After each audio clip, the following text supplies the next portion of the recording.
continuando con este ciclo de webinar que hemos encarado junto con la Facultad de Ciencias Veterinarias. Y bueno, hoy es un orgullo tenerlo a Julián Bartolomé con nosotros para que nos transmita todas sus experiencias. Cuando nos propusimos hacer este ciclo de charlas y avanzar sobre el foco Una Salud, también dijimos no descartar algunos temas preponderantes que son de la producción, de la profesión veterinaria, y en este caso la producción. Yo creo que hay un montón de elementos que nosotros tenemos que mejorar para ser más eficientes desde el punto de vista productivo, y yo creo que hoy podemos tener herramientas para mejorar índices, para avanzar hacia un mundo con mayor producción. Entonces, solamente el agradecimiento a todos, y bueno, hoy quiero dejarle un poquito de espacio a alguien de la comisión directiva, ¿no es cierto?, que es un líder en la parte de producción bovina, y por eso lo quise que se acercara también para saludarnos. Así que bueno, muchísimas gracias y bienvenidos a todos. Y ese líder es Federico Berger, también desde la provincia de Santa Fe. Federico, bueno, no te pregunté si estabas en Santa Fe, me imagino que sí, referente de la Federación Veterinaria Argentina, también del Colegio de Veterinarios de Santa Fe. Bueno, Federico, tenemos unos minutos para que saludes a las muchas personas que ya están desde el chat, desde Jujuy a Río Negro, pasando por todas las provincias de Argentina. Bueno, buenas tardes a todos. Estoy en Villa Minetti City, a 420 kilómetros de Santa Fe, límite con Chaco y Santiago del Estero. Bueno, muy agradecido y muy contento desde la Federación Veterinaria Argentina por este ciclo que hemos comenzado y ya por donde han pasado importantísimos disertantes. Y Héctor, nuestro líder en este caso, nuestro presidente, nos encomendó a cada uno de los miembros de la mesa que en cada tema particular, los que estemos más relacionados con ese tema, hagamos una introducción o un mensaje hacia la profesión veterinaria. Bueno, en este caso me ha tocado a mí. Yo trabajo con bovinos aquí en el norte de la provincia de Santa Fe. No soy reproduccionista, sí hago reproducción. No conozco personalmente a Julián, conozco todas sus referencias. Tenemos amigos en común. Y sé que los honorarios, me han dicho los amigos, me va a salir un chivo ensillado, así me dijeron cuando pase por Villa Minetti. Así que con eso vamos a tener que ponernos, Héctor. Bueno, simplemente de la Federación Veterinaria Argentina lo que queremos decir hoy, aprovechar estos espacios de capacitaciones técnicas para ser mejores profesionales. Nosotros insistimos muchísimo con eso. En todo este tiempo de pandemia, todos o la gran mayoría hemos tenido la posibilidad de ver una gran variedad de capacitaciones, y casualmente con temas relacionados a esto en reproducción. Estos días estuve viendo una de Gabriel Bo, una del doctor Butler, realmente dos referentes importantísimos en reproducción, y ellos, yo rescaté, más allá de todas las cuestiones técnicas a las que me refería en un principio, dos cosas importantísimas que dijeron. Es muy importante que cada uno en su lugar y cada uno en su espacio haciendo reproducción cuente lo que hacemos, porque nosotros como institución, para representar a todos los profesionales, necesitamos que cada uno de nosotros ponga en su lugar las cosas como son. Por lo tanto, cuando hacemos reproducción, contar qué estamos haciendo, porque estas cuestiones de residuos de medicamentos y estas historias que hoy tenemos muy presentes todos, por las cosas que cuestionan en cada uno de los lugares, son fundamentales que las tengamos muy claras y que las hagamos saber y que trabajemos muy bien. El doctor Butler en su presentación decía que cuando hagamos estos trabajos de reproducción también salgamos de la manga, ¿sí?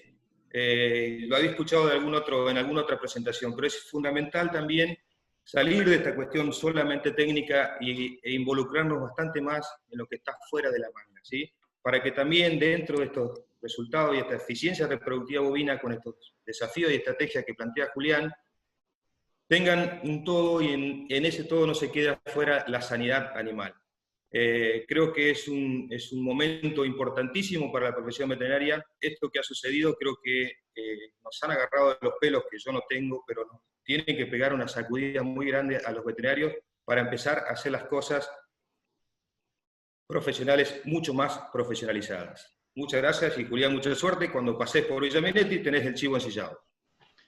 Bien, Bueno, Federico. gracias. Bien, Federico. Ahora sí, vamos a pasar a escuchar la conferencia, la charla de Julián Bartolomé. Les cuento que es docente a cargo de la Cátedra de Reproducción Animal de la Facultad de Ciencias Veterinarias de la Universidad Nacional de La Pampa y director de la Diplomatura en Medicina Productiva en el Ganado Lechero, además de su vasta formación y experiencia en Argentina y también en otros países del mundo. Julián, te cuento que pasamos ampliamente los 105 participantes de distintas provincias. Quédense tranquilos los que están preguntando por el chat, que sí se escucha bien, que si no lo están escuchando, tendrían que ustedes probar de entrar y salir nuevamente a la plataforma. Sí estamos escuchando bien, sí lo vamos a estar viendo bien a Julián. Yo los silencié y yo les apagué el video, así que les voy a pedir por favor que no vuelvan a prender el micrófono y que no vuelvan a prender la cámara, porque si no vamos a estar toda la tarde dando vueltas en ese mismo círculo. Así que Julián, toda tuya la presentación sobre eficiencia reproductiva bovina, desafíos y estrategias en este ciclo que organizan la FEBA y la Facultad de Veterinaria de La Pampa. Bueno, muy bien. Bueno, buenas noches a todos y bueno, muchas gracias a la FEBA por la invitación, Luciano ahí por la coordinación y bueno, que se acordaran de mí para esta presentación. Y bueno, yo elegí un tema un poco amplio tal vez y un poco difícil para resumir, pero bueno, como yo sabía que este grupo de la FEBA iba a haber veterinarios de campo con diferentes intereses y que no solo hacen reproducción, sino que hacen otras cosas. La idea mía era poder tratar de abarcar la mayoría de los temas y discutir algunos desafíos y algunas estrategias que nosotros estamos usando con la idea de que se genere una discusión y por supuesto que yo estoy muy abierto a las críticas y digamos, a que se cuestionen formas de trabajo y cosas que estamos haciendo y nos sirve para saber la experiencia de ustedes y saber si vamos por el buen camino. Así que espero que podamos aprovechar los diferentes temas y que puedan sacar algo provechoso de algunas cosas que yo voy a plantear que creo que son un desafío para los veterinarios que hacemos reproducción en estos días. Así que cuando preparé la charla, digo, bueno, nosotros como grupo de investigación, que yo les voy a contar sobre el final cómo está compuesto nuestro equipo de trabajo acá en la facultad, que después de varios años hemos conformado un grupo de gente joven que trabaja conmigo y que trabajamos en conjunto también con otras instituciones, y ahí yo les voy a contar un poco, pero venimos trabajando en la mayoría de estos temas. Hacemos algunos trabajos en fertilidad en vaquillonas, también en vacas de cría, usando inseminación a tiempo fijo y viendo algunos factores que afectan.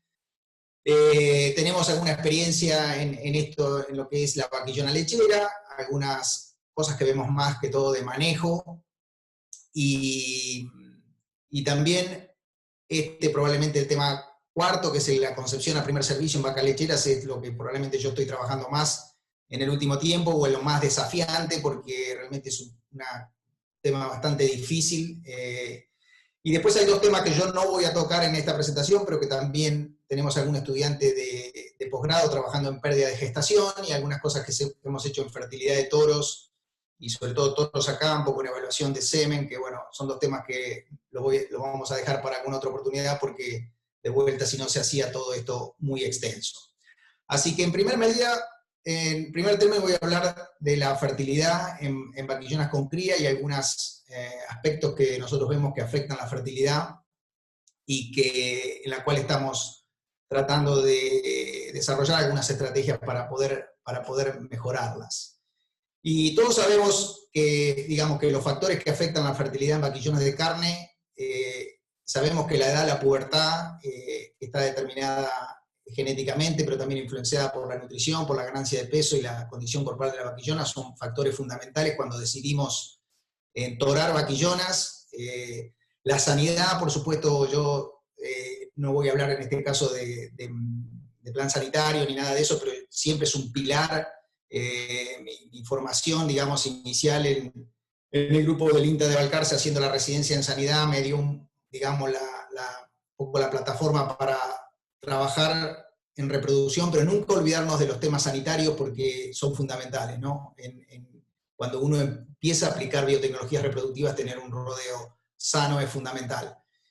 Y voy a hablar bastante de la ciclicidad, que es el tema que nosotros más trabajamos, pero que vemos que todos estos factores están influenciando mucho en ciclicidad y qué resultados estamos viendo.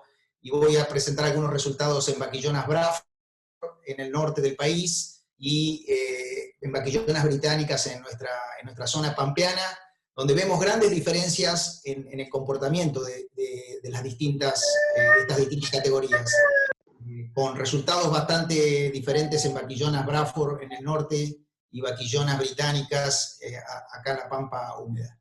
Entonces, en primer medida, ustedes todos conocen el score del tracto reproductivo, yo lo voy a mencionar a lo largo de la presentación en vaquillonas.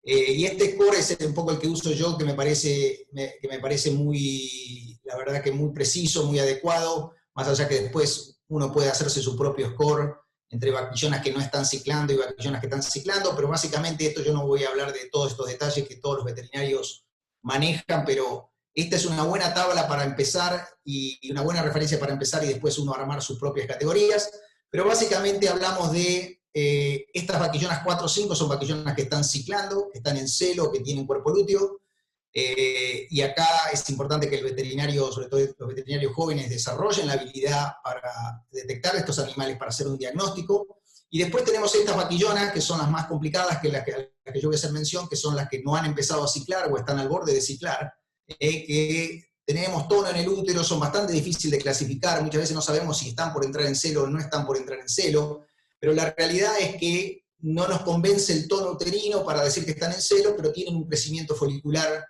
que nos dice que la vaquillona está cerca de entrar en su primer celo, y después vaquillonas que son inmaduras, 1 y 2, que realmente no conviene sincronizarlas o no conviene entorarlas. Entonces es un desafío porque cuando el productor decide entorrar la vaquillona, y muchas veces no es el veterinario el que puede tomar la decisión, nosotros sabemos que tenemos que entorrarlas antes que las vacas, sabemos los conceptos biológicos, pero muchas veces el productor dice, sobre todo nosotros estamos trabajando en un feedlot donde en determinado momento dice, hay que inseminar estas vaquillonas, y acá hay 500 o 400 o 600, y ahí es donde nosotros estamos haciendo algo de investigación y viendo cómo responden esas vaquillonas. Así que esta clasificación es importante y es importante que el veterinario las maneje desde el punto de vista práctico, haciendo palpación, ecografía, con experiencia en esto es muy importante porque nos va a predecir los resultados. Y en la predicción de los resultados ustedes pueden ver, estos son trabajos que hicimos hace años nosotros en vaquillonas británicas, siguiendo esta escala de Anderson, y uno puede ver cómo en una respuesta a un tratamiento con dispositivos de progesterona, las vaquillonas 4 y 5 en los primeros 7 días, en un servicio natural, uno logra buena preñez en 7 días, pero vaquillonas que no están ciclando, estas son vaquillonas británicas de 14 meses, con 280 kilos, clásico de las vaquillonas de entore en la pampa húmeda, cuando se hace el entore de 15 meses, y vemos que estas vaquillonas son complejas. Cuando vimos en el norte, empezamos a trabajar hace un par de años con vaquillonas Bradford, y las clasificábamos también en este score reproductivo, y en algunos casos hacíamos inseminación a tiempo fijo, pero si no combinado con servicio natural. Y miren ustedes, al final de los 3 meses, o de los 2 meses y medio del servicio natural, en vaquillonas que nosotros clasificábamos como 1 o 2, ¿cuál es la preñez final?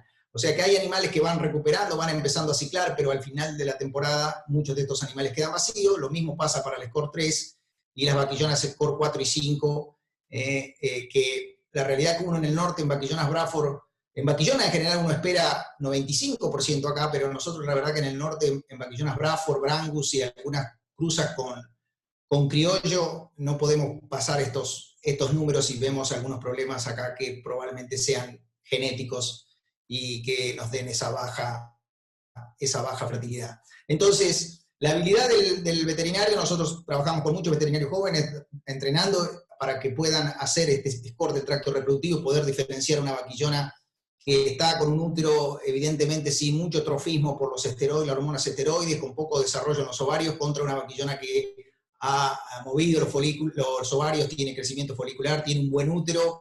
Diferenciar esto realmente tiene un impacto importante en la tasa de preñez.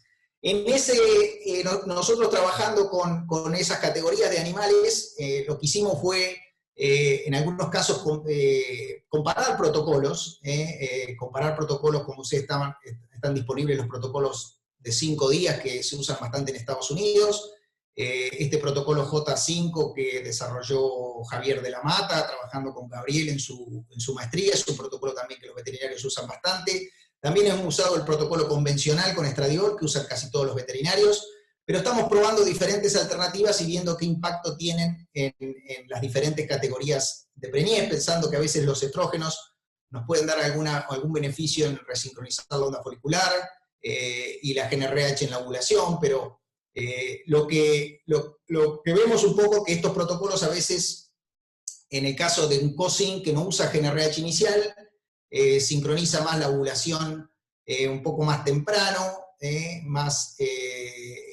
quedándoselo más tempranos, J-Cine un poco más tardío. Ahora, cuando lo comparamos a campo, hicimos un trabajo, este es un trabajo que hicimos en ganado británico para ver tiempo de ovulación, y más o menos los resultados coinciden con lo que la gente que creó estos protocolos ha publicado.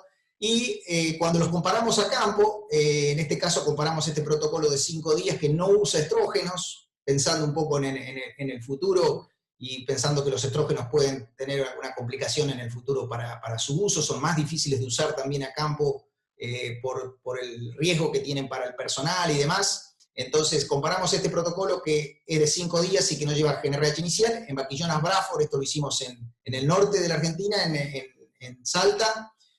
Y vimos que la realidad es que no tenemos diferencia entre protocolos, no encontramos diferencia entre protocolos, y lo que vemos sí que hay una gran diferencia entre el score reproductivo. Y fíjense que en este caso nosotros incorporamos vaquillonas score 3 en Braford y con un porcentaje de preñez realmente muy bajo, y esto es lo que nosotros estamos viendo en vaquillonas Braford, que sincronizamos con grado 3, que de hecho ahora muchas veces no la estamos haciendo en IATF, o tenemos cuidado de hacerlas en IATF porque sabemos que el resultado va a ser bajo, y en score, en vaquillonas ciclando, un mejor resultado. Estos son rodeos normalmente se inseminan 1000 vaquillonas en el día, nosotros usamos un lote de 300, casi si son 140 y 350, o sea, son casi 500 vaquillonas aproximadamente, y no vemos diferencia entre protocolos de sincronización, pero sí un gran impacto del score reproductivo. Y esto lo hicimos en vaquillonas Braford. Lo que vemos es que la vaquillona tiene que estar ciclando, por lo tanto empezamos a trabajar en alguna estrategia con presincronización. Esto lo estamos haciendo con Lucas Mazzola, que es un veterinario que también colabora con nosotros en trabajos a campo, en un feedlot que está acá cerca de la universidad, en La Pampa, haciendo una presincronización con progesterona. Esto es algo que nosotros venimos trabajando hace un tiempo con algunos resultados positivos y otros resultados no tanto. Pero es una técnica que se usa mucho en Estados Unidos. Ustedes saben que en Estados Unidos las vaquillonas las sincronizan con acetato de melengestrol, alimentando al acetato de melengestrol, después lo retiran, las vaquillonas entran en celo y tratar de lograr un primer celo. En este caso usamos un protocolo convencional y lo que hicimos fue evaluar el porcentaje de ciclicidad acá al inicio en vaquillonas que estaban tratadas con un priming de progesterona. Y vimos, este es el feedlot.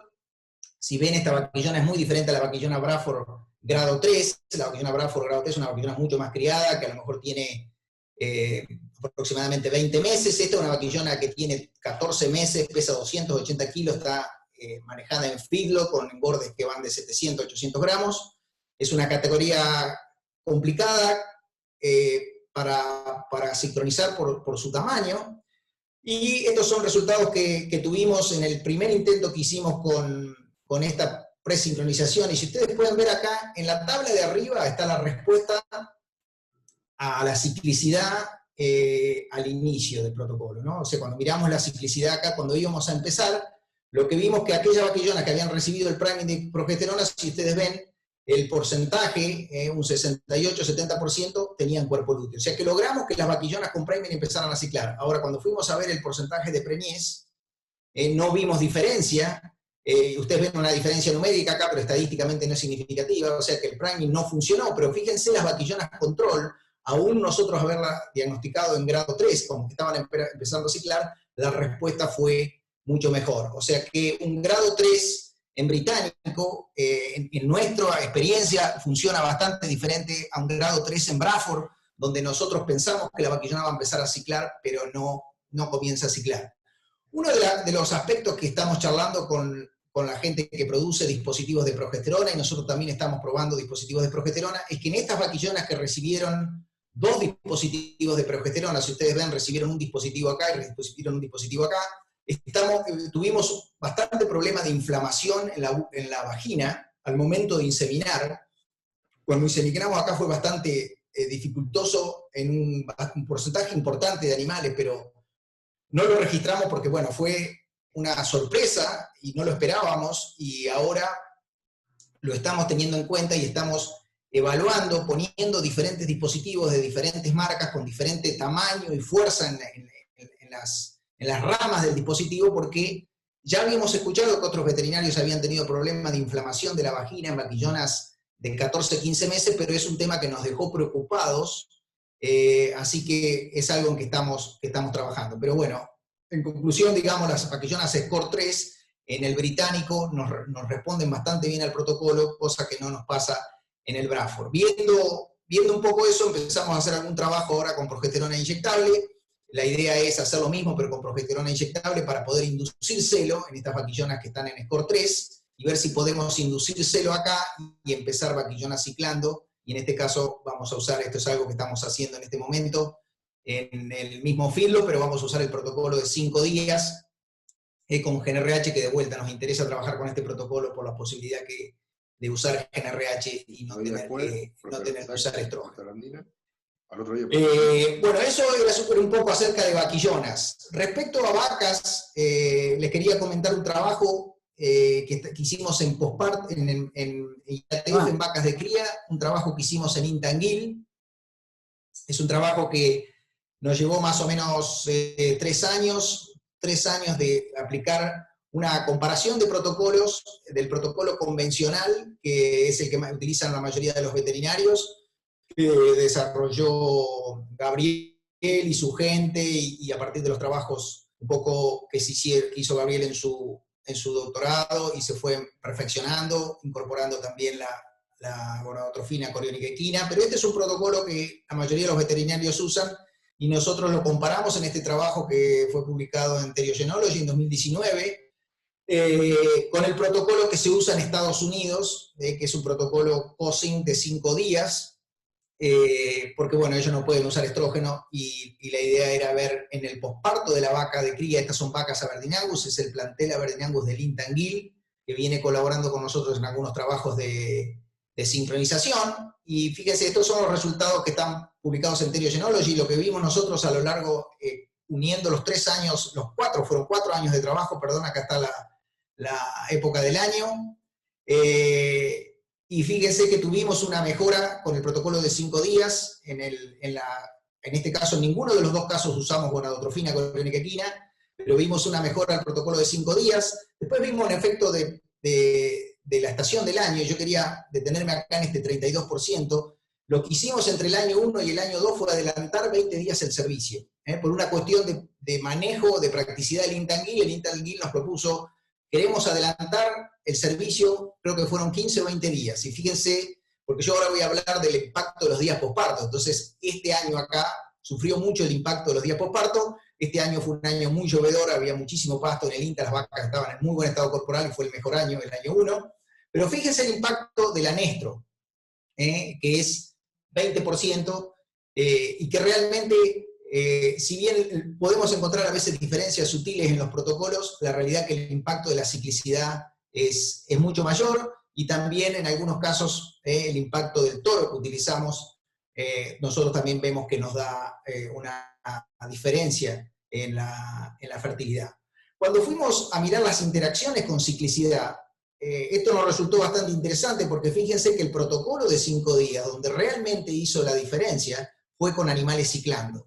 Y en ese caso, los porcentajes de preñez llegaron al 60%, y nosotros a veces cuando vemos trabajo de Estados Unidos y vemos IATF en vaca con cría al pie, y esta vaca tenía el ternero al pie, y vemos resultados de 60%, nos parece que no sé, que nos están engañando, pero la realidad es que estos resultados se pueden lograr, pero de vuelta, estos son todos animales ciclando, y donde se aplicó este protocolo de 5 días que vimos que es donde más hizo la diferencia. Y después vimos la interacción esta interesante que los veterinarios también conocen, y que son generalmente vacas que se benefician con el uso de gonadotrofina coriónica equina, pero esto tiene que ver con una interacción de condición corporal y días posparto. Y vemos cómo vacas con baja condición corporal y pocos días posparto son las vacas que más sufren la concepción a primer servicio. Entonces tenemos a estas IATF. Tenemos que tener cuidado entonces con la condición corporal al parto, que es algo fundamental, y cuándo iniciamos las vacas. Si nosotros estamos iniciando estos protocolos de IATF, muchas vacas con 30 o 40 días, más allá de la condición corporal, tenemos que esperar que los resultados van a estar afectados. Pero la interacción entre condición corporal y días posparto es muy significativa en vacas con cría al pie y se asemeja bastante a algo que voy a hablar cuando hablemos de vacas lecheras. Así que ese es un poco el resultado de este trabajo que hicimos con vacas con cría. Llegando a vaquillonas lecheras, cuando yo volví de Estados Unidos, recuerdo, empezamos a trabajar mucho en tambo, y era muy común ver la edad promedio de la vaquillona al parto, 28, 30 meses, como una cosa común. La vaquillona era algo que estaba ahí dejado de lado, y la mayoría de las edades al parto de la vaquillona eran 27, 28 meses, y hoy hay muchos tambos que tienen una edad al parto de 24, 25 meses, o que entendieron que el manejo de la vaquillona tenía que apuntar hacia eso. Y un montón de trabajos en los últimos 5 años han aparecido sobre vaquillonas. Hay mucho trabajo de Estados Unidos. José Santos hizo un trabajo donde publicó también 23, 24 meses como edad al parto, pero fíjense, estas son curvas de sobrevida de lo que dura una vaquillona en el tambo, y fíjense que las vaquillonas de 23, 24 meses son las mejores, fueron en este caso las mejores vaquillonas. O sea que vaquillonas que paren muy grandes de edad, en general vamos a ver que dan menos leche y en general duran menos en el rodeo. Así que hay una relación entre la edad del primer parto de la vaquillona, que por supuesto tiene que ver con su fertilidad, pero también tiene que ver con cómo fue su crianza, que no haya desarrollado eventos de diarrea, de neumonía, y llega a una edad del parto, esa vaquillona en general va a comportarse mejor, pero también la edad del parto de la vaquillona es importante. Y nosotros seguimos los datos de vaquillonas en un tambo donde comparamos las vaquillonas que parían con menos de 28 meses y más de 28 meses, y fíjense que las bajas, en el mismo periodo de tiempo, las bajas en vaquillonas que paren con más de 28 meses iban al 30%, y las bajas en vaquillonas, las bajas anuales, digamos, para esas vaquillonas eran 24%, cuando era 30% en vaquillonas. Y también miramos un poco la fertilidad de estas vaquillonas, que era vaquillonas que parían jóvenes. Ahora, estos son datos recientes que yo saqué, creo que ayer o antes de ayer. Esto es Don Remigio, es un tambo que hacemos muchos trabajos de investigación, es un tambo que colabora muchísimo con nosotros en trabajos de investigación y en pasantías de estudiantes y en prácticas y demás, y nos permite acceder a los datos, lo cual estoy muy agradecido porque son datos muy precisos que se llevan con control diario de leche. En realidad son 3 ordeñes y en cada ordeñe se hace... Y yo lo que hice fue mirar la producción de leche por edad al parto. Entonces, uno puede ver claramente que las vaquillonas que paren con 25 meses son mejor que las vaquillonas que paren a lo mejor demasiado temprano, con 22 meses, o las vaquillonas que paren con 27 meses. Fíjense que la curva de lactancia es superior a esta vaquillona. Entonces, al momento de decidir el manejo reproductivo en estas vaquillonas, tengo que tener en cuenta cuál es la edad que quiero que lleguen al parto. O si quiero modificar esto, tengo que modificar el programa de crianza, de nutrición, o tengo que ver por qué esta es la ideal. Pero ahí es donde yo tengo que decidir como veterinario de la reproducción, es cuándo voy a inseminar esas vaquillonas.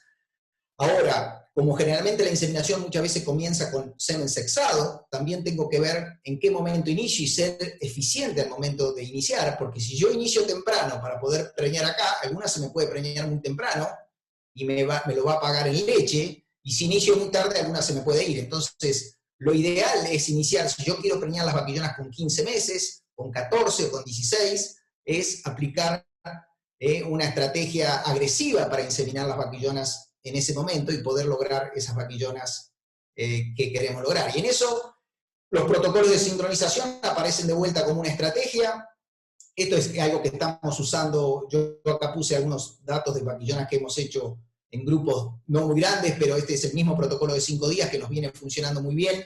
O sea, colocamos el dispositivo sin nada, una dosis de prostaglandina y hacemos detección de celo visual, y hacemos inseminación con celo con semen sexado también acá, y a veces combinamos con tiempo fijo. Acá tengo datos de otro veterinario también, que Leandro Vanzetti, que usó también el mismo protocolo. Son protocolos sencillos, no requieren del uso de estradiol, uso un dispositivo de progesterona, coloco prostaglandina, acá puedo detectar celo, hacer inseminación con semen sexado, y después hacer una inseminación a IATF, una IATF con una dosis de GnRH que al día 8 con semen convencional si la vaquillona no ha mostrado celo, pero ustedes pueden ver que la respuesta al celo de esta vaquillona, la vaquillona Holando, realmente no vemos el problema que vemos en la vaquillona de carne. La vaquillona de Holando generalmente llega muy fácil con el score. En este trabajo pusimos vaquillonas score 3 y de vuelta fíjense que la respuesta es muy buena. La vaquillona Holando en general empieza a ciclar muy temprano y no vemos el problema de llegar a la pubertad como vemos en el ganado de carne, donde tenemos la obligación por ahí de entorrarla más temprano.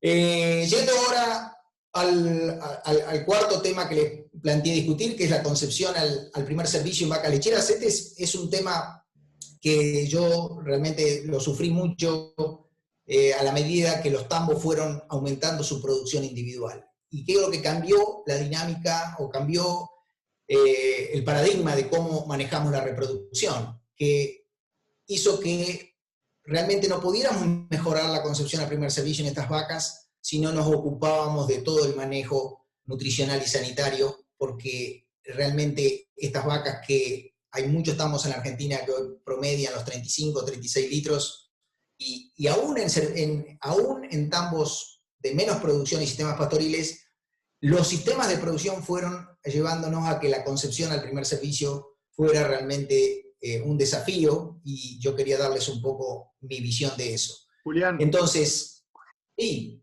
Julián, te interrumpo solamente porque estamos promediando tu presentación, solo para contarte que te estamos escuchando muy bien, que te vemos bien, y decirle a todos los que te están escuchando, que ya somos más de 120 personas de distintas partes del país, que pueden empezar a hacer sus preguntas a través del chat y que las vamos a contestar todas juntas al final. Yo ya tengo varias, me quedé con esta parte del final, pero ya tengo varias preguntas. Estamos escuchando a Julián Bartolomé, ¿sí? Quien está llevando adelante su presentación en este ciclo que organizan la Federación Veterinaria Argentina y las Facultades Veterinarias de La Pampa. Julián, disculpa por la interrupción, para decirte que está todo bien y seguimos para adelante. Bien. Promediando quiere decir que me quedan ¿cuántos minutos? 15, 20, bien. Bueno, entonces puedo levantar un poco el pie del acelerador, porque todos mis amigos siempre cuando termino de hablar yo me llaman y me dicen, Julián, no vayas tan rápido. Pero bueno, a veces estamos bien. Cometo el error de a lo mejor querer cubrir demasiados temas. Pero bueno, estamos bien con el tiempo, así que me queda este tema que les decía, que es un poco la concepción a primer servicio en vacas lecheras, pero quería hacer una introducción de los índices, digamos, que yo utilizo para evaluar la reproducción en un tambo. Eso cambió bastante porque estábamos acostumbrados mucho a usar términos como intervalo parto-concepción, intervalo parto-parto, pajuelas por preñez, un montón de índices que realmente se dejaron de usar y que ahora lo que usamos es la tasa de preñez, que la tasa de 21 días, que yo ahora voy a mostrar un poquito, digamos, si hay algún veterinario experimentado en tambo me va a querer matar si yo explico la tasa de preñez, pero yo sé que hay gente joven y quiero también explicarla. Miro mucho los abortos, porque si yo preño vacas pero me abortan, de nada logro, y hay veces que tengo que usarla comparada porque si el tambo palpa muy temprano, se me incrementan los abortos, si palpa más tardío, se me disminuye esto, y tengo que mirarlo juntos. Y después el resto, que yo ya hablé de la vaquillona recién, pero las bajas en las vacas y los natimortos son los otros dos parámetros que miro para saber que la reproducción me va a ayudar a tener pocos días en leche en el tambo que estoy ordeñando y a su vez una buena recría de vaquillonas para tener una reposición y que el tambo, en muchos de estos aspectos, yo les mostré algunos datos y les comenté lo de la sanidad y la reproducción. Es muy importante cuando uno sobre todo está en saneamiento de enfermedades de interés, digamos, oficial, como pueden ser tuberculosis, brucelosis, pero también cuando un tambo decide controlar enfermedades como diarrea viral bovina o neospora, manejar esto muy bien puede significar que el productor no lo dejemos en el camino o lo ayudemos a que pueda sobrevivir, aún eliminando una enfermedad, pero logrando buena eficiencia reproductiva en todos estos aspectos, y a veces sacrificando un poquito la edad del primer parto a la vaquillona, a lo mejor, pero tratando de mejorar todos estos índices para tener rápidamente una reposición. O sea que, pero ahora me voy a referir al intervalo parto-primer servicio y a esta tasa de preñez. No voy a hablar un poco del resto. Entonces, el intervalo al primer servicio, ¿por qué siempre una de las cosas que a veces yo charlo con los veterinarios y también con encargados y con dueños de tambo y me dicen, ¿cuál es el intervalo parto-primer servicio ideal? Y la verdad es que no hay una receta, no hay una receta. Cada intervalo parto-primer servicio va a depender de esto que está acá, que es la curva de producción de leche de las vacas. Estas son las vaquillonas, este es el parto acá en el día 0, la vaquillona pica un poco más tarde que la vaca, la vaquillona esta está picando a las 12 semanas, la vaca está picando a las 8 semanas, la verde es vacas de tercera parto, el azul es vacas de segundo parto. Entonces, estos son los picos de producción, y yo realmente, el momento de que yo voy a preñar las vacas, es una decisión económica que la tengo que tomar junto con el productor, de cuándo las quiero secar a las vacas. Entonces, ¿a dónde va a empezar esto? Va a empezar en el secado. Si yo quiero secar las vacas, que por mi manejo, mi costo de producción, yo no puedo ordeñar vacas con menos de 28 litros o 25 litros y las quiero secar acá, yo puedo tomar el parámetro secado, mirar para atrás 220 días, que es cuando yo la voy a secar para que la vaca tenga 60 días de seca y se recupere para la próxima lactancia, y yo sé que la vaca la tengo que preñar acá. En este caso me da las 12 semanas y media. Entonces, una vez que fijé esto, yo digo, bueno, ¿cuándo tengo que empezar para lograr que todas las vacas se preñen acá?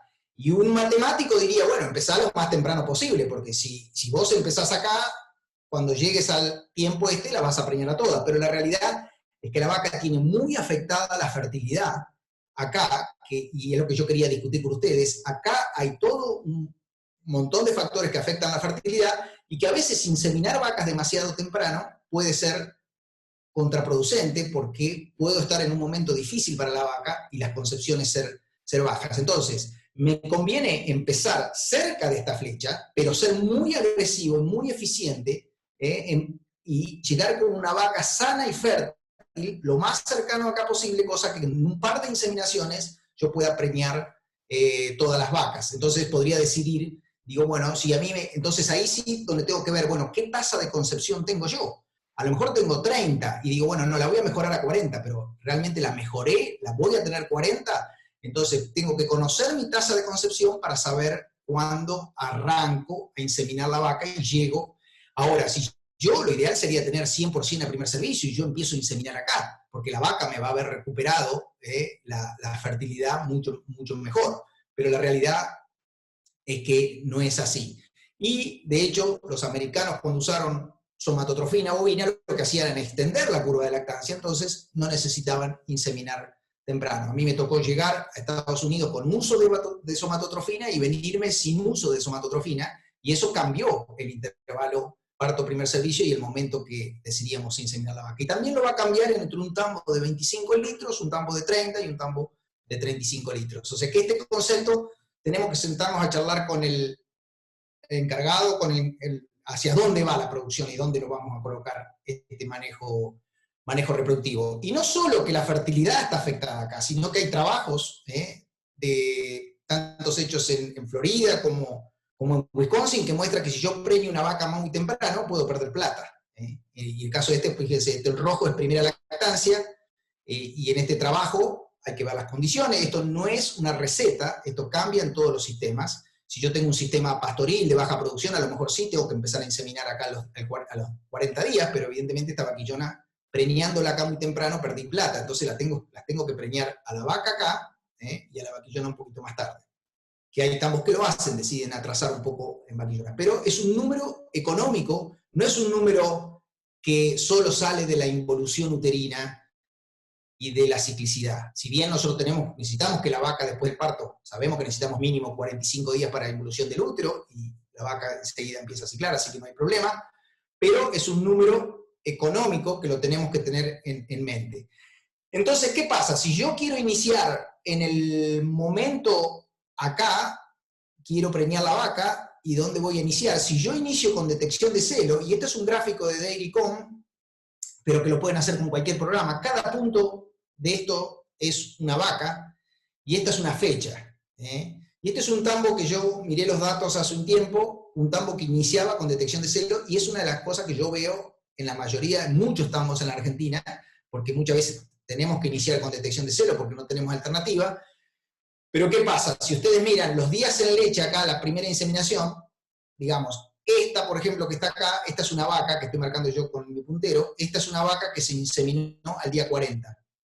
Y esta es una vaca que se inseminó al día 100. Si yo promedio entre las dos, me va a dar 70 días de intervalo. Pero la realidad es que no es 70 días, sino que yo tengo una vaca al día 40 y tengo una vaca, cuando yo miro dos tambos, y el promedio es el mismo, por eso que este es un dato, el días en leche, el primer servicio, donde el promedio no sirve, sino que sirve la distribución. Entonces, a veces que nos juntemos los veterinarios a decir cuál es nuestro intervalo parto primer servicio no tiene mucho sentido, porque no dice nada. Yo tengo que inseminar en el momento porque quiero preñar las vacas, porque esto sigue la curva de lactancia. Entonces ahí es donde estas herramientas de IATF es una herramienta, no es discutir IATF sí, IATF no, o celo. La realidad es que cada vaca tiene el mejor momento ideal para preñarse. Entonces yo, acá cada punto de estos son vacas, estas son vaquillonas de primera lactancia, vacas de segunda lactancia y vacas de tercera lactancia, y ven un rodeo que usa sincronización de celo e inseminación a tiempo fijo. Lo que logra es una mejor estabilidad, o sea, es inseminar las vacas en un momento adecuado. Y una vez que empezamos a inseminar, la tasa de preñez es la que define la velocidad de preñez. Una vez que yo la empiezo a medir esto. ¿Qué es la tasa de preñez? Si ustedes ven en un cuadro, fíjense cómo se mide la famosa tasa de preñez de 21 días, que no es más que la tasa de preñez en un rodeo de cría, que la miran en 90 días, nada más que como acá inseminamos todo el año, o estamos que inseminan 8 meses, o 2 estaciones de 3 meses, pero siempre llevarlo a la eficiencia a los 21 días que dura el ciclo. Entonces, fíjense, esto va del 19 de junio al 10 de julio, son 21 días, yo tengo 336 vacas para inseminar. ¿Cuántas inseminé? 242. Mi tasa de detección de celo es 72%. ¿Cuántas preñé? 68%. ¿Cuál es mi tasa de concepción? Es 68 dividido 242, que es lo que inseminé, que me va a dar algo de 30, creo que me da algo de 35%. Entonces, esta es mi tasa de preñez para ese servicio, 21%. Y así voy mirando, a lo largo del año voy a tener 17 periodos de 21 días. Y así es como se evalúa en un tambo que no corta el servicio. Si yo decido cortar 3 periodos, el servicio, tengo que aumentar mi tasa de preñez en el resto de los periodos que voy a...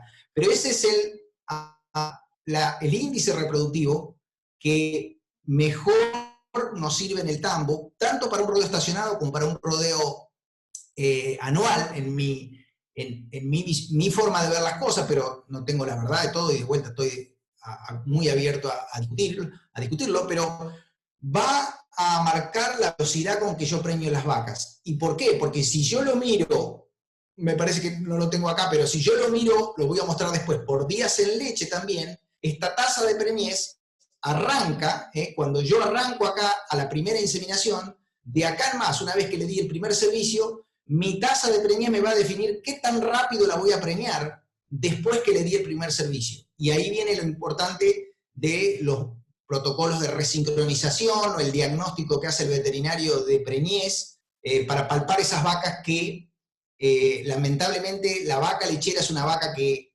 no vuelve en celo, no siempre está preñada como no vuelve en celo, como la cerda, por ejemplo, que no vuelve en celo y sabemos que está preñada. La vaca lechera no vuelve en celo y en muchos casos la manifestación de celo no está, la vaca tiene un quiste folicular y no muestra celo, entra en anestro, por lo tanto la tenemos que diagnosticar por palpación. Entonces, este es un buen índice, y la forma que también puedo mirar este índice es lo que se llama la cuenta dura de preñeces, que también me gusta mirarlo para asegurarme que voy a tener la reposición y que el rodeo no se me va a quedar sin vaca, que es, yo hago este cálculo que si yo tengo 1000 vacas en ordeñe y tengo una tasa de rechazo de 33%, ¿cuántas nuevas preñeces voy a necesitar? Y para eso tengo que conocer el riesgo de aborto y tengo que saber las pérdidas totales que voy a tener.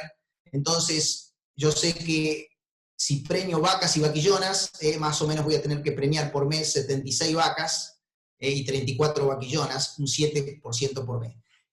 ¿Cuál es lo importante de la cuenta DUR? Esto es lo que se llama, esto yo lo saqué del capítulo del libro de Medicina Productiva de Pedro Meléndez. El capítulo ese lo escribe Mike Overton, que trabajó mucho en registros, y yo le pedí autorización a él para traducir al español, y está traducido al español este capítulo, y es un buen dato. ¿Por qué? Porque yo no necesito ir a mirar esto el día que palpé, sino que yo puedo ir a mirar todos los días en el tambo qué cantidad de vacas inseminé y qué cantidad de vaquillonas inseminé, y yo puedo saber hoy.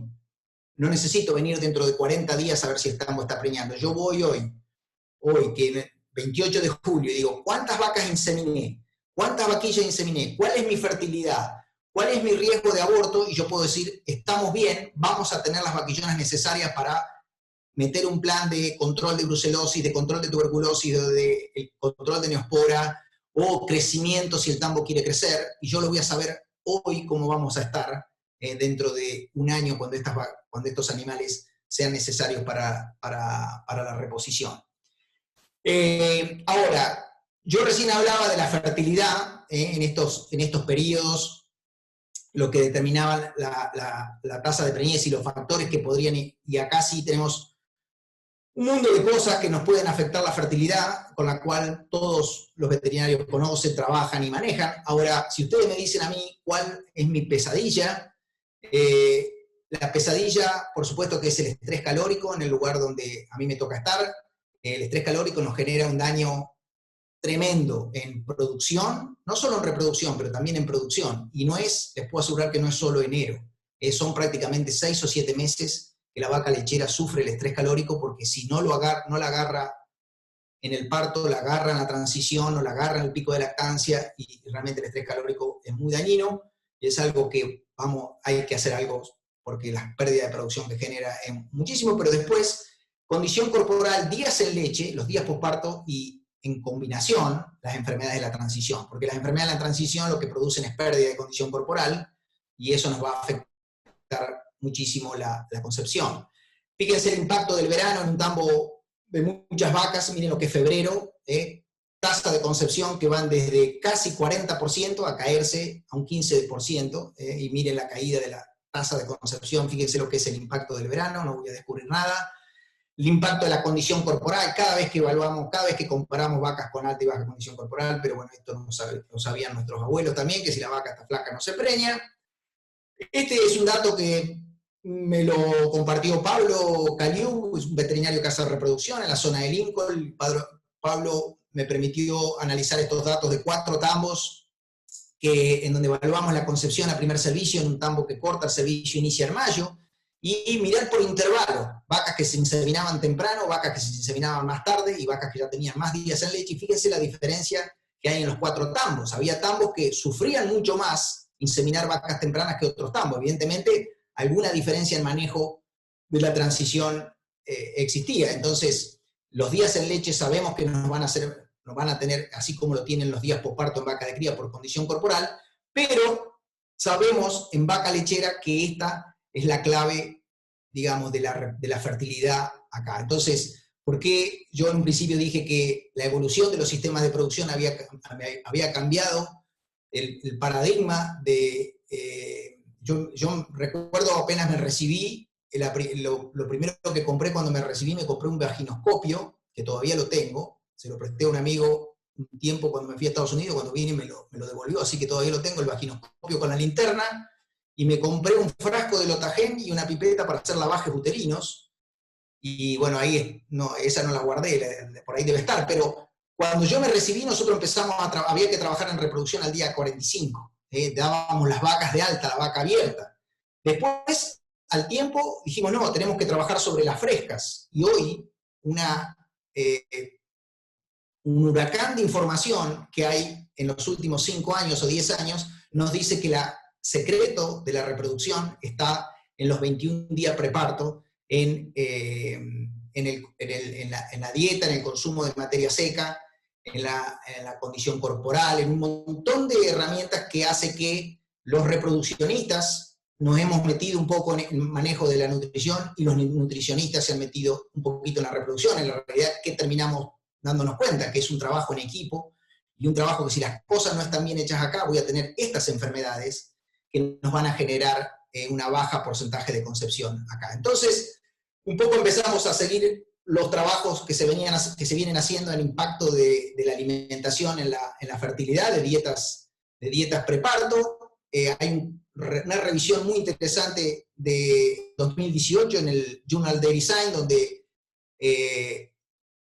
relacionaron qué factores de la nutrición tenían impacto en la fertilidad y vieron que teníamos que tener en cuenta el balance por proteína metabolizable pre y posparto. Y hoy son muy pocos los tambos que están mirando este nivel de proteína metabolizable pre y posparto, muchos que ya están trabajando en esto, por supuesto. Energía controlada en preparto y energía metabolizable posparto. Estas son conclusiones de Rodney en 2018, la inclusión de grasas en dietas de alta producción, el balance de aminoácidos, que es algo que tampoco nosotros cuando nos recibimos teníamos idea de qué se trataba, los niveles de azúcar, almidón y fibra efectiva, y también el uso de muchos aditivos que se usan como aminoácidos protegidos, colina protegida, metionina protegida, monensina, levaduras, un montón de productos que están disponibles para mejorar la fertilidad de la vaca, para a veces atenuar también estrés calórico, un montón de herramientas que tenemos los veterinarios a mano y que las tenemos que tener disponibles porque los productores están haciendo el cambio de sistema y nos están arrastrando a nosotros a ocuparnos de estos temas. Entonces, vacas que se enferman y que tienen alguna enfermedad, estos son, en la línea roja ven partos, número de partos, y en el otro ven incidencias de enfermedades. Es algo muy importante de ver porque, fíjense estos datos de Carvalho, 2019, también Journal Dairy Science, y José Santos también trabajó en esto, y hay varios grupos trabajando en esto, pero fíjense, estos son datos de 2019, fíjense la curva de producción de leche para vacas que no se enferman, contra vacas que tienen un evento de enfermedad y 2 eventos de enfermedad, la diferencia que hay en producción de leche. Pero miren el pico de producción de leche de vacas que no se enferman contra el pico de producción de leche de vacas que se enferman, y a su vez el intervalo al pico. Entonces, las vacas que no se enferman son vacas que producen muchísima más leche, pican mejor y pican más. Entonces eso hace que en el total nos den muchísimo más leche.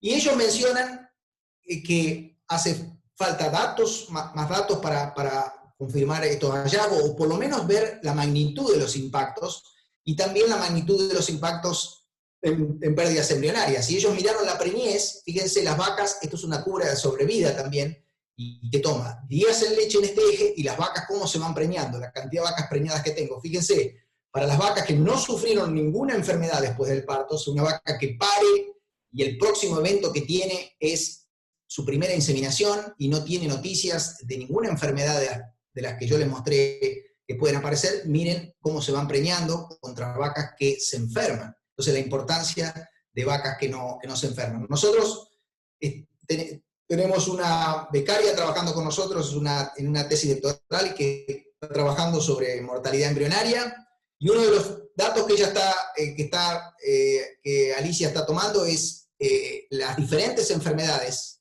Entonces, hasta ahora es un trabajo que estamos haciendo en este momento, entonces no tenemos muchos datos, pero son 125 vacas que tuvieron diferentes eventos. Y fíjense, nosotros tuvimos 74 vacas que no tuvieron enfermedad, de las 125. Esto es para, este trabajo lo estamos haciendo en Don Remigio, en este tambo que yo les decía que colabora mucho con nosotros en hacer investigación.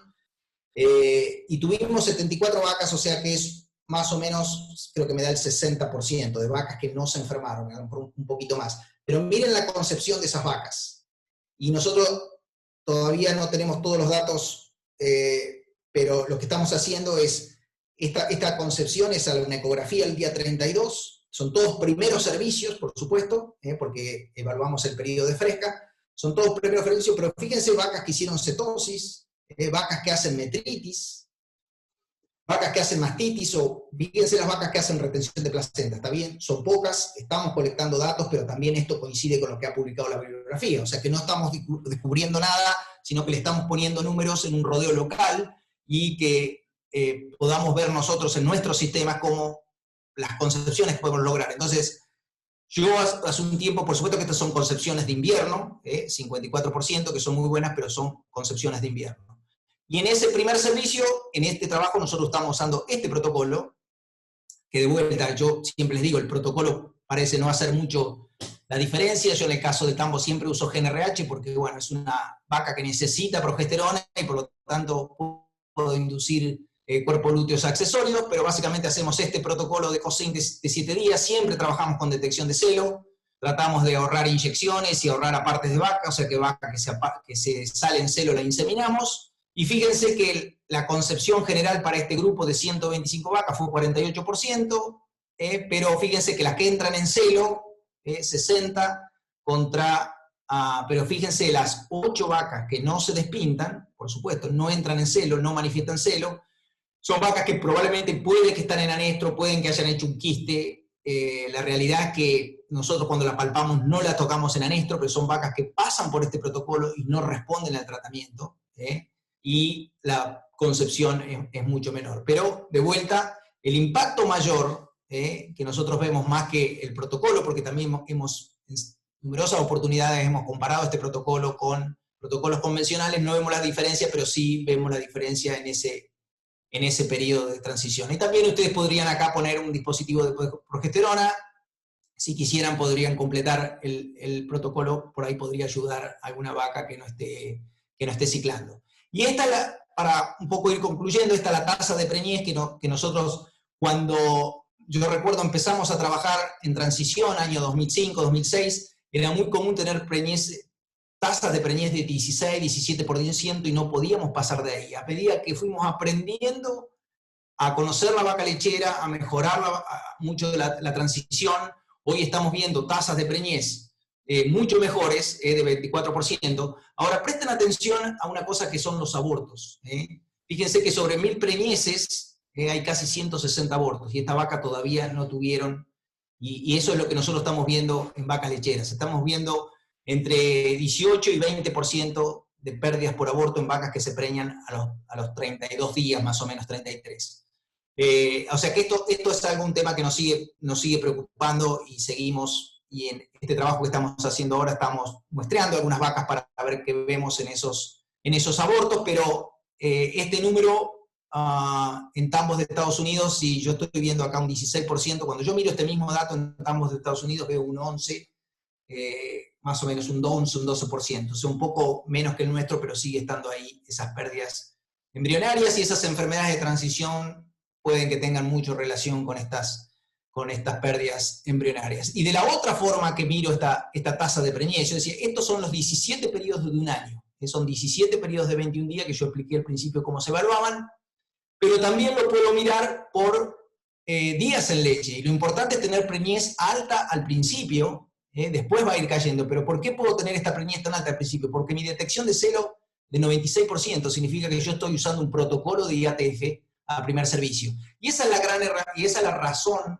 por la cual estos protocolos de IATF se hicieron muy populares en tambos grandes de Estados Unidos y Canadá, porque básicamente permiten controlar el primer servicio.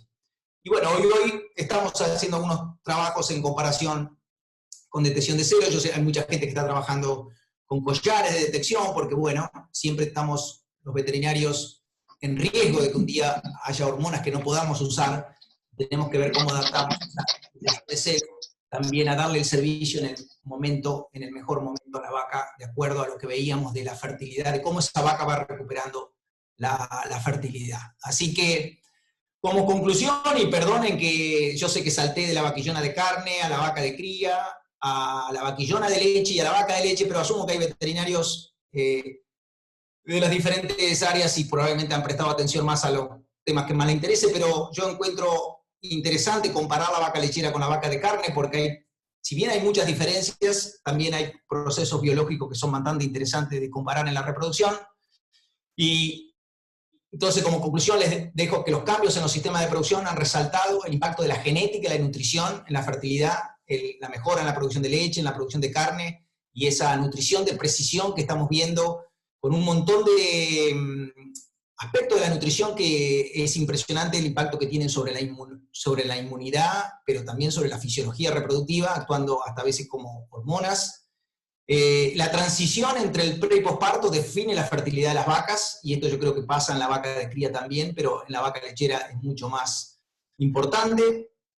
Me olvidé el acento acá en la O, y me disculpan, pero bueno, siempre me da un poco de calor porque tengo mi madre que es profesora de castellano, entonces me hubiera retado, pero me faltó el acento. La ciclicidad es más importante que el tipo de protocolo. Eso nosotros hemos comparado protocolos de ida y vuelta, y muchas veces nos pega mucho más la ciclicidad los días posparto que la condición corporal, pero reconocemos que las estrategias farmacológicas, con todos los trabajos muy importantes que se hicieron en desarrollar estos protocolos, entenderlos cómo funcionan, saber que tengo alternativas de días para manejar estas drogas, que puedo inseminar 72 horas, que puedo usar una hormona o la otra, que puedo acortar a 5, puedo alargar a 7, de acuerdo al día, que no me caiga un día, o que si me llueve o el barro. Entender los protocolos es muy importante para tener esta estrategia, porque son un buen complemento para el manejo reproductivo, que tiene una gran importancia el manejo nutricional y genético. Bueno, eso es un poco todo. Espero no haberlos atormentado o confundido por a veces un poco la velocidad, pero quería contarles que nosotros en la Facultad Veterinaria tenemos un laboratorio de reproducción, tenemos un instituto que formamos con todos los grupos que trabajan en reproducción en la facultad, en las diferentes especies, un instituto que es un instituto de medicina reproductiva que nos permite, digamos, reunirnos y hacer investigación en conjunto y ayudarnos y prestarnos el equipamiento. Pero gracias a la colaboración esto es un proyecto que en algún momento escribimos con el Laboratorio Biogénesis hace muchos años para equipamiento, y después mucha colaboración con otros laboratorios que nos han ayudado siempre en hacer ensayos, y sobre todo el Ministerio, becas, CONICET y un montón de instituciones que colaboran. Hemos podido incorporar desde ecografía Doppler hasta PCR, radioinmunoensayo para hormonas, también un microscopio con contraste contraste de interfase diferencial para semen, un analizador químico para poder trabajar en estos temas que estamos hablando de nutrición y reproducción, o la relación que hay entre nutrición y fertilidad. Es un analizador químico, bueno, y en un laboratorio que tenemos ahí en la facultad, con mucho desafío para poder conseguir dinero para investigar, pero de vuelta, la ayuda de muchos de los docentes de la cátedra, muchos pasantes y adscriptos que tenemos en la cátedra, investigadora asociada de CONICET, Guillermina, estudiantes de posgrado, CONICET, Universidad Nacional del Litoral, Diego, gente de la Universidad de La Pampa, y ahora tenemos 2 tesistas de CONICET que son de la Universidad Nacional de Río Negro, y también todos los veterinarios de la actividad privada y me voy a olvidar acá porque me olvido siempre de alguno, que no se enoje, pero muchos veterinarios con los cuales interactuamos y que nos comentan problemáticas que tienen y trabajamos con ellos en conjunto en los campos haciendo un ensayo. Bueno, la agencia de ciencia y técnica, Intanguil, y de vuelta a los laboratorios que producen todo este tipo de medicamentos para sincronizar celo, para tratar infertilidad, que siempre están al pie ahí del cañón para ayudarnos en lo que sea. Así que eso es un poco todo, y los dejo agradeciéndoles a todos los que están ahí, no sé cuánto habrán quedado, que no se hayan aburrido, es tarde ya, muchas gracias a todos por la atención, y bueno, yo con gusto poder discutir alguna pregunta, crítica, sugerencia, y comentarios y demás. Bien, Julián, espectacular, gracias por la claridad y por el tiempo, ya empiezan a llegar los saludos de las personas que te estuvieron mirando. Están los que estaban, digamos, todos los que empezaron, terminaron, así que ahora, si te parece, Julián, vamos a hacer algunas preguntas. Tenemos entre 5 y 10 minutos para hacer ping-pong de preguntas y respuestas. Arranco yo con una obviedad. Dijiste durante toda la presentación, la vaca flaca no se preña, pero queda claro también que la vaca enferma tampoco, ¿no? Que hay un foco ahí puesto también en los veterinarios en no olvidar la sanidad previo a encarar todo este tipo de inversiones. Sí, tal cual. Digamos, dentro de la condición corporal o esa pérdida de condición corporal que es común en la vaca posparto, que la tenemos y la vamos a tener siempre, esa pérdida de condición corporal. Ahora, hay enfermedades que impactan a veces directa o indirectamente. Hay enfermedades que solo impactan haciendo disminuir el consumo de materia seca, por lo tanto la vaca disminuye su consumo, como puede ser un problema digestivo. Disminuye el consumo, pierde peso, no se preña, pero hay enfermedades que impactan directamente. Mastitis, sabemos que es una mastitis por gram negativo, cuando la mastitis se da al momento de inseminar. La metritis va a afectar la salud del útero, o sea, va a afectar el endometrio, o sea, y a su vez va a producir fiebre en algunos casos y va a producir disminución del consumo.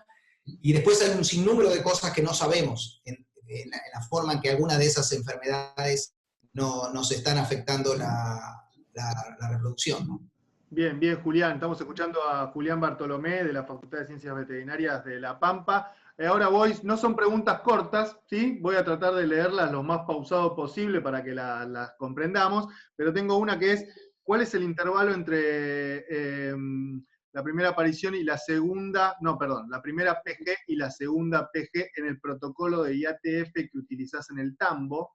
Y sigue la pregunta, es si ese protocolo sirve para el tratamiento de quistes. Sí, el protocolo que yo mostré, que es un protocolo COSYNC, que es similar al OvoSync, nada más que permite detección de celo e inseminar las que no se alzan, es un protocolo que lleva doble PG porque cuando lo hago de 5 días, si lo hago de 7 días puedo usar una sola PG, pero la realidad es que los resultados que tenemos nosotros y lo que hemos visto en algunos otros grupos de trabajo y experiencia que han compartido veterinarios, vacas de alta producción y de gran tamaño, de peso, se benefician con una doble dosis de prostaglandina. Esa dosis de prostaglandina tiene que estar dada, al menos en nuestra experiencia. Nosotros hicimos un trabajo que publicamos en revista Taurus con doble dosis junta o doble dosis separada.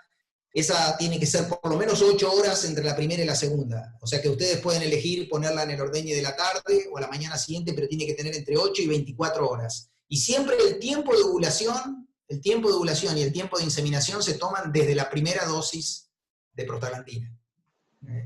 Y si usamos un protocolo de 5 días con GnRH inicial, sí o sí necesito la doble dosis de prostaglandina. Bien, clarísimo. Me parece que está respondida la pregunta ampliamente. Tengo otro que dice, ¿por qué considerás que no se habla más de la presupuestación de preñeces en los tambos en base al turnover anual de los animales?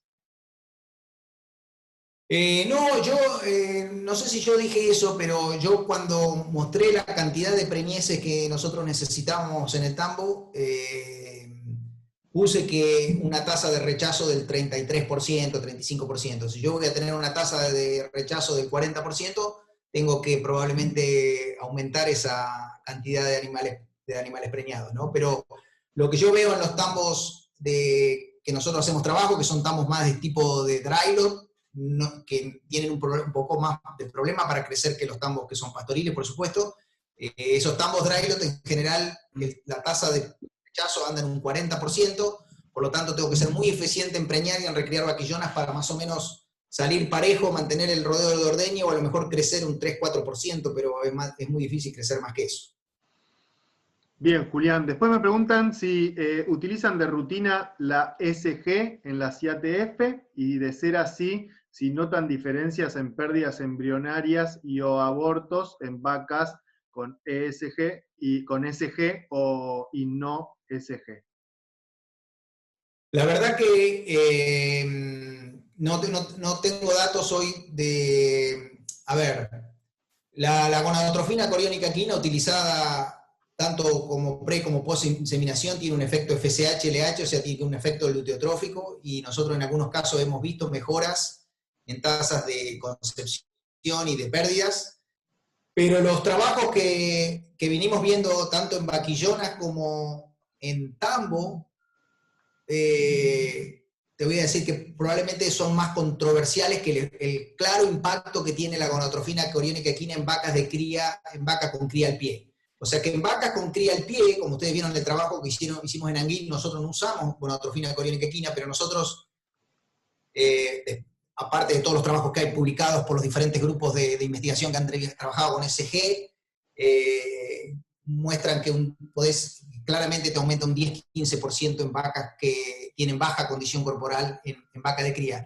Ese efecto, digamos, ese efecto claro, indiscutible, del 10-15% en vacas con cría al pie, no lo hemos visto ni en vaca lechera ni en vaquillonas.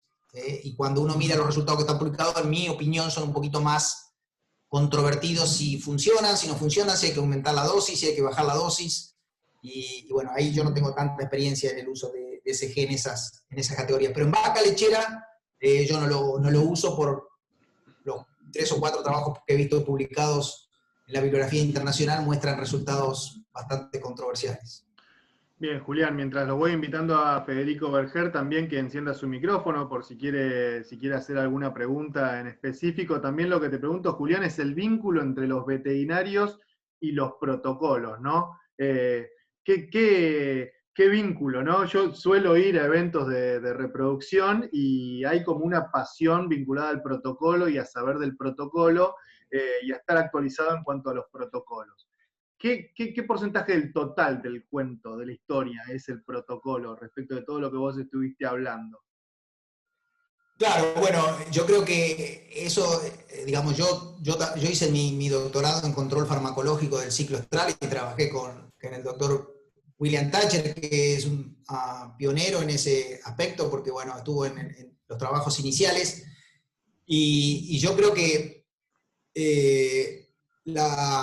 fue muy importante probablemente en los años 85, 86, cuando se entienden las ondas foliculares. Entonces, nosotros tenemos un curso acá para veterinarios de acá de la zona sobre ecografía y sincronización, y yo hago un poco la historia de cómo fue evolucionando la sincronización.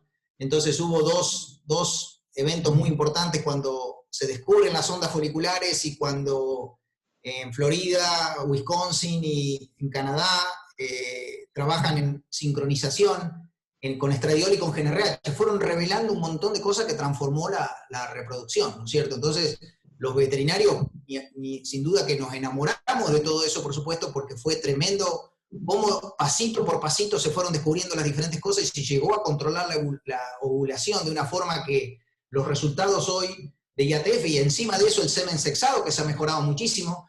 Yo tengo todo el tiempo veterinarios que me pasan resultados de semen sexado y uno ve tasas de concepción que no veíamos antes. Claro. Entonces, ¿cómo se entendió eso? Hizo que los veterinarios realmente nos enamoráramos de eso, pero la realidad que en el impacto que hoy tiene, cuando hoy yo tengo la posibilidad de trabajar con muchos veterinarios acá en La Pampa, de comunicarnos por consulta y demás, acá nosotros tenemos mucho tambo de 200, 300 vacas, y cuando uno cae como veterinario a tratar de solucionar la reproducción, o que ese tambero sobreviva, produzca leche y pueda mejorar su negocio, yo siempre les digo, porque yo digamos, doy curso de ecografía, entonces la ecografía para mí es algo muy importante, pero la realidad es que cuando uno va a mejorarle al tambero ese, tiene que empezar por otras 50.000 cosas más importantes que si voy a usar 2 miligramos, 1 miligramo, si voy a usar ecografía o si voy a palpar, o si lo voy a hacer toda la semana o lo voy a hacer cada 15 días. Digamos, uno tiene que, por eso en el programa que nosotros tenemos de capacitación en diplomado, del diplomado en medicina productiva, vemos un poco, tratamos de abarcar todo.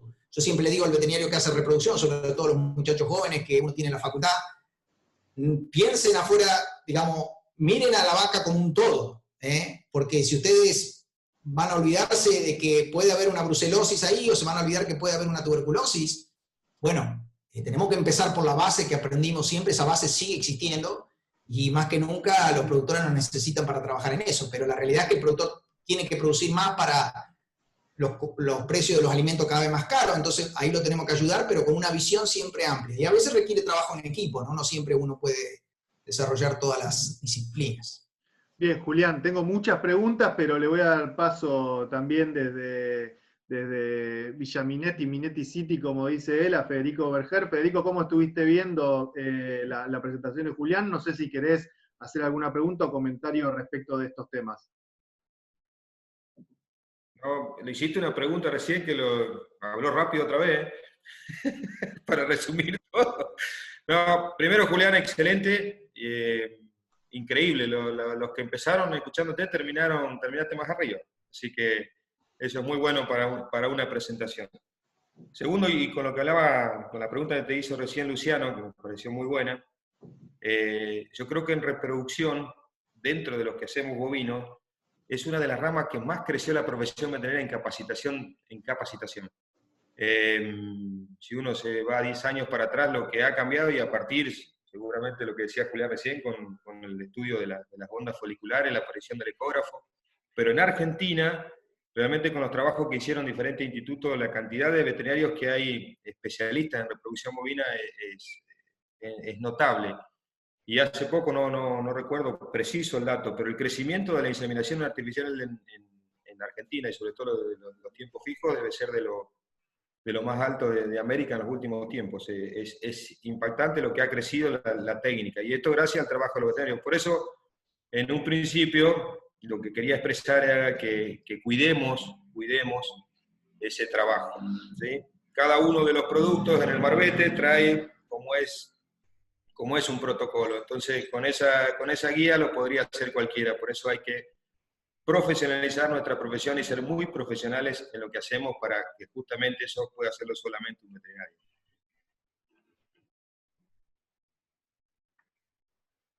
Te quedaste sin micrófono, Luciano. Tenés silenciado. Sí. Estamos llegando al final de la transmisión. Ahora voy a ir con Carolina Miguel para hacer el cierre, y también con Héctor Otermín, pero tengo una pregunta que tuvo tanto esmero, digamos, en su explicación, que Julián te la voy a hacer. Una de las últimas preguntas que nos llega. Dice Julián, el protocolo que utilizás en el tambo Don Remigio, donde combinás detección de celo con IATF, ¿estarías inseminando a tiempo fijo a las 96 horas de colocada la prostaglandina? ¿No es mucho tiempo? Sí, yo lo mostré, lo que pasa que, buena pregunta para aclararlo, porque el protocolo incluye detección de celo, o sea que las únicas que llegan a las 96 horas son aquellas que no entran en celo, no se despintan. Eso es importante recalcarlo. No hacemos una IATF, digamos, sola, sino que va acompañada de esa detección de celo. Entonces, lo que hacemos en Don Remigio es todos los martes las vacas inician protocolo con GNRH, al martes siguiente se pone prostaglandina, miércoles, jueves y viernes se detecta celo, y para el viernes, la que no se detectó, se coloca GNRH y se hace el sábado a la mañana. Hemos probado de hacerla el viernes también a las 72, y la verdad que no hay mucha diferencia, pero lo que tratamos es que utilizamos esa respuesta a la manifestación de celo como un panorama para ver cómo están las vacas ciclando. Yo necesito que 70-80%, te diría que el 80% de esas vacas se me alcen, porque si no, algo mal tengo. Y entonces, con eso uso también para que los inseminadores estén atentos a la detección de celo y inseminen vacas en celo. Bien, Julián. Bueno, ahora sí, les pido disculpas. Les recuerdo que esta conferencia de Julián Bartolomé va a estar disponible no solo en el canal de YouTube de la Facultad de Ciencias Veterinarias de La Pampa, sino también en la página web de la Federación Veterinaria Argentina. La veo a Carolina Miguel conectada con su cámara. Le voy a pedir que encienda su micrófono, Carolina, para que puedas compartir con nosotros unas palabras finales antes de despedirlo a Julián. Bueno, gracias. Yo de vacas claramente no puedo opinar, pero puedo decir, estamos súper agradecidos desde la institución de la facultad por el compromiso, bueno, de Julián siempre para con la facultad y con los graduados, por supuesto, y con la FEBA y este trabajo en conjunto que aúna, que aglomera y que actualiza, y estamos para eso. Así que yo les mando un saludo cordial y agradezco la presencia de todos ustedes. Muchas gracias, Carolina. Bueno, Héctor Otermine, el presidente de la Federación Veterinaria Argentina. Héctor, ¿cómo viste esto? Bueno, la verdad que excelente lo de Julián. Realmente yo creo que podemos tomar estas charlas con el nivel que nos ha brindado, la capacitación que nos brinda a todos los profesionales, es muy bueno y es parte del objetivo que tuvimos cuando iniciamos este ciclo de conferencias, en la cual la idea o el propósito es capacitar a los veterinarios, porque los veterinarios, por otro lado, necesitan hacer docencia con sus productores, con sus clientes, porque tenemos muchísimo por mejorar. Recién Federico decía que es impresionante lo que ha crecido la inseminación, las IATF, y es cierto, ha crecido muchísimo, pero en los rodeos de cría, principalmente en los rodeos de cría del oeste, y quizás en muchos rodeos de cría, hay muchísimo campo todavía por crecer, hay muchísimo por ganar, pero no solamente en lo que es asesoramiento reproductivo, todo lo que es sanidad. Sabemos muy bien que hay un montón de enfermedades que son reproductivas, donde si ponemos a ver hoy en día los índices de uso de vacunas reproductivas en las vacas, ¿no es cierto?, potencialmente en condiciones de producción, creo que no pasa el 35% del rodeo. En otras zoonosis, como por ejemplo carbúnculo, cuando hay 2 provincias que es obligatoria, no pasa el 50% de los animales susceptibles. Y así puedo seguir enumerando un montón de cosas, o sea que tenemos todavía campo fértil para crecer enormemente, tanto en sanidad como en producción. Y ojalá esto sirva para capacitar a los colegas y sirva para que estos colegas hagan docencia sobre los productores, pero a su vez también que el Estado entienda el gran aporte que puede tener del sector productivo en todo esto cuando existe gente que realmente se pela el lomo para trabajar y capacitar a toda la gente. Bueno, y bueno, el agradecimiento nuevamente para Juliana, la Facultad de Ciencias Veterinarias, vos Luciano, que sos parte de nuestra casa también. Federico, un abrazo a todos y muchísimas gracias por estar ahí. Bien, Héctor, muchas gracias. Julián, antes de despedirte, y te vi haciendo que sí con la cabeza en cuanto a todo el potencial que tiene todavía, Héctor mencionaba algunas zonas de la provincia de La Pampa, pero me parece que en todo el país todavía hay potencial para crecer. Me piden si podés compartir tu correo electrónico, si lo querés escribir en el chat o decirlo, va a ser muy bien recibido. Sí, mi correo es Bartolomé Julián, como mi nombre todo junto, en minúscula, bartolomejulian@yahoo.com.ar. Genial, Julián. Bueno, y te dejo el cierre, un minutito de conclusión final para esta charla, para esta nueva charla del ciclo de conferencias de la FEBA y de la Universidad Nacional de La Pampa. Bueno, no, yo simplemente agradecerles a todos, a ustedes por la organización, nosotros la posibilidad de participar desde la facultad, y yo de vuelta agradecido de todos los, principalmente veterinarios de la zona, y de no tan zona, de un poco más lejos también, que nos permiten trabajar en conjunto con ellos y poder hacer esa investigación aplicada, que es bastante difícil de conseguir fondos en un país como el nuestro, que tiene muchas necesidades más importantes, pero haciendo esos trabajos con ellos en el campo, uno puede tratar de acompañar a los sistemas de producción, y bueno, es el rol que nos toca desde la universidad, y la verdad que feliz de poder poder aportar algo, pero de vuelta el agradecimiento a todas las instituciones que siempre nos ayudan, ¿no? Bien, Julián, bueno, sigue la gente conectada, me quedaron varias preguntas afuera, hoy se nos hizo un poco más extenso, creo que lo ameritaba, entonces Federico, Héctor, Carolina, los despido. Julián Bartolomé de la Facultad de Ciencias Veterinarias de la Universidad Nacional de La Pampa, un gustazo como siempre, Julián, escucharte. Sigan bien, cuídense a todos de todas las partes, de todas las provincias de Argentina que estuvieron siguiendo estas charlas que son organizadas por la Federación Veterinaria Argentina y la Facultad de Ciencias Veterinarias de La Pampa. Gracias, chau, hasta el martes que viene, cuídense. Adiós, Excelente gracias. conclusión, Luciano. Gracias, Federico.